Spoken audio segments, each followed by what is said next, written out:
of mine. Some of the people in this room were actually involved, including Bob Chapman from Warren Training Center and some other folks. And in addition to that, I should note that USGBC actually played a critical and catalytical role in the formation of the task force through Paul Goldsmith and also Patrick Smithbauer, who were involved in those early discussions at the very beginning back in late 2005. And as that working group began to pick up a certain amount of momentum in the middle part of 2006, I decided that the time was right for us to formally make it an official task force in City Council. So I drafted a resolution calling on my fellow council members to formally approve the creation of the Green Task Force. In the middle of 2006, it was actually created and began rolling. The task force was initially conceived to have two focuses. The first focus, looking internally at Detroit city government and its operations, was to try to recognize that by getting the city of Detroit itself as a governmental entity to adopt certain sustainable business practices, it made sense for us. It was not only good for the planet, but in many cases it could also be good for our bottom line. The other focus was to try to promote, from a larger standpoint in the city of Detroit, the growth and development of green businesses and green economic development practices. And ever since then, that's really what we have tried to work on and continue to do. And that's really taken shape in two ways. First off, through legislation. To give you a couple specific examples. Some of the legislation through my office and in working with this Green Task Force, which consists of representation from community groups, various nonprofits, grassroots citizens, environmental activists, we've been able to actually advocate and work to pass certain legislation that promotes that green agenda that I talked about. For example, about 5 years or so ago, we passed an anti-idling ordinance. This is an ordinance that recognizes that in the city of Detroit, we have a significant problem with air quality. As a matter of fact, there are a number of studies that actually have been done that show that the highest incidence of asthma in southeastern Michigan, and really indeed throughout the entire state, really is in the city of Detroit. So recognizing that we can have an impact on reducing that by trying to reduce truck idling, the ordinance seeks to actually do that. Another piece of legislation that we've also passed is an amendment to the City of Detroit's purchasing ordinance. And that purchasing ordinance basically now reads, because of the amendment that we passed, that where the City of Detroit has opportunities to purchase products which are more environmentally friendly, or to deal with contractors or services that are going to be more environmentally friendly, that's what we'll do. Because in some cases, again, it not only makes good business sense, but it's also better for the life of the planet as well. One pending ordinance that we've also been working on for a number of years, it's kind of gotten held up in our city law department, but I'm trying to get it out as soon as possible, recognizing that summer's coming. Knock on wood, we hope at some point. Yeah. That's a kayaking ordinance. This is an ordinance that would actually make it easier for people who want to kayak along the Detroit River, particularly launching off Belle Isle, where we have a couple of boat launches. There have also been a number of other notable initiatives. They're not tied to ordinances or legislation, but they're initiatives that the task force has been able to play a significant advocacy role in helping to get passed at a Detroit governmental level. One of the most notable ones of those is something called the non-motorized plan. And the non-motorized plan is a plan that, through City Council adoption of a resolution about 5 years or so ago, advocates the development of a plan which seeks to make the city of Detroit more pedestrian-friendly, more jogger-friendly, and more bike-friendly. So some of the initiatives that have been implemented in the city of Detroit through that non-motorized plan are new bike lanes.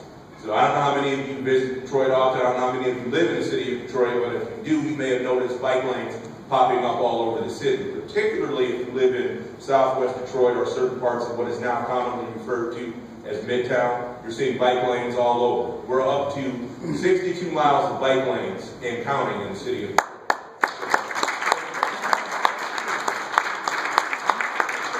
And that's as a direct result of the advocacy of the Detroit City Council Green Task Force.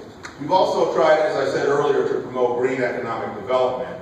And one of the things that I was actually proud to be a part of about 6 weeks or so ago is the launch of a project called 4 Squared. 4 Squared initially started out under the name The Power of Green Housing. What it is an economic development project, a housing development project, which will actually be taking place coincidentally, and trust me, I didn't rig it this way. It just kind of happened that way by coincidence. It's a housing development in my own neighborhood, which is the Woodbridge Historic District, but it's a development that will involve the use of intermodal freight containers.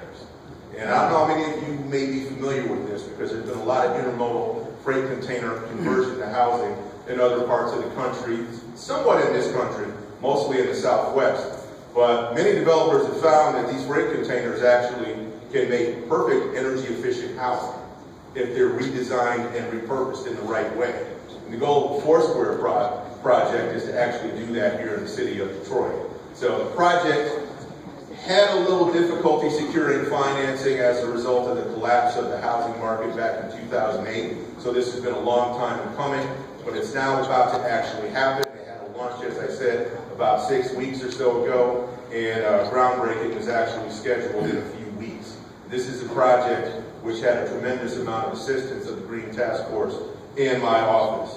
One other notable initiative is something called the Detroit Water Agenda. Our task force has a number of subcommittees. Our most active subcommittee is something called the Detroit Water Committee, which is headed very ably by a young woman named Melissa Demashki. Yeah. Melissa represents, yeah, you know Melissa. I know. Melissa's with the Sierra Club, and she is a powerhouse, and she really took that water committee to the next level in terms of getting a lot of people to buy into the creation of a report called the Detroit Water Agenda, which has a number of recommendations for how we can best utilize our most precious resource, which is the Detroit River, how we can also utilize green infrastructure initiatives with respect to new projects that the Water and Sewage Department is using, how we can more effectively communicate and educate people about the effectiveness of rain barrels and rain gardens and a whole host of things. So the Detroit Water Agenda is really an excellent report that I was very proud to be a part of. If you would like to get more information on it or review a copy of it, if you visit the Sierra Club's website, they actually have a copy posted online. Now, I mentioned earlier that Paul and Patrick played a key role in the early stages of the task force in terms of helping form it. Some of the other things that they also did, though, after the task force got up and running, is they actually were able to facilitate a number of USGBC sponsored and coordinated trainings for City of Detroit employees, particularly in our Buildings and Safety Engineering Department and also in our Planning and Development Department. It went over very well. We did it a number of years or so ago, but it's something that I really think the time has come for us to resurrect. More recently, Jeff Gaines, we were very pleased to actually have him come and be a guest speaker at one of the recent task force meetings. And that's something that we had some discussion about then, and I want to continue to explore that. One other thing, though, that I want to talk about just briefly before I wrap up, and I think this is probably more relevant to what you do, and some of you may be wondering about it. You may be wondering the question, okay, but what is the City of Detroit doing to truly promote green building?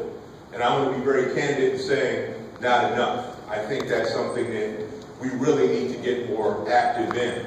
I can tell you a little bit about some of the work that the task force initially did with respect to that, and what we're looking to try to continue, and that's that we formed a green building working group. And some of that work kind of got sidelined because of some transitions in city government, some people that left, but we really need to resurrect that because it's important work that we made progress on, and we need to get that progress going again. Specifically, some of the things that this kind of informal working group or subcommittee of the task force looked at was the idea of researching green building policy with an eye towards getting the City of Detroit to develop its own green building policy. That's an idea whose time, I think, has not only come, but the reality is it's probably way overdue. Some possible components of that could include a sustainability plan for the City of Detroit. And this would be a supplement or a component of the City of Detroit's existing master plan of policies. In addition to that, one of the other things that would be considered is sustainable measures related to climate change. Adoption of voluntary LEED criteria for homes, schools, neighborhood development, new construction, and also major rehabilitation projects. And in addition to that, but not necessarily limited to, the promotion of zero net energy green buildings in the City of Detroit. As I said, this work kind of got stalled a bit, but I'm hoping that we can try to get that ball picked up and moving again. One of the things that's made it somewhat difficult, and this is something that I really want to try to change in the time that I have left. The reason why I say in the time that I have left is, I'm sure many of you may have saw that a few days ago I announced that I'm not going to be seeking re-election to the office of Detroit City Council. And the one thing that I do want to try to get done before I leave is get more people within city government to really buy into this idea of a green agenda, because I've kind of been the only one in city government that's really been carrying that ball for the past several years, and I don't want it to get completely dropped after I leave. And I would like to see, ideally, the city